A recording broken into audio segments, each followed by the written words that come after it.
欢迎来到28岁装修小白亲手改造的34平小家。关于改造，被问的最多的就是这个首饰柜，其实就是我用装修剩下的木板和租房时候买的镜子自己 DIY 的，还有分享过教程哦。还有我的化妆桌，其实就是普通的桌子，加了一个化妆桌盒也改成了上翻门。但是每次改造完都会把家里弄得一片狼藉，还好有个可以自动集尘的吸尘器。就这样一推一拉，轻松几下就都吸干净了，像我这种满地的木屑也能轻松搞定。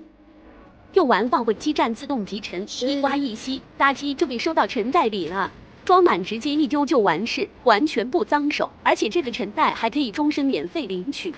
日常看起来干干净净的地面，打开滤光一看，惊呆了，没想到灰尘居然这么多，就这样轻轻一推一拉就能吸得干干净净，看两边这个对比，吸完放心多了。还有我这小小34平犄角旮旯的地方是真多，墙角、桌底这些不好清理的角落，来回2下也能吸得干干净净。换个扁吸就能处理平时搞不定的角落，自带的这个除螨刷就特别适合床铺除螨用，每次打扫完都完全不累。我现在真的是越来越爱这个34平小家了。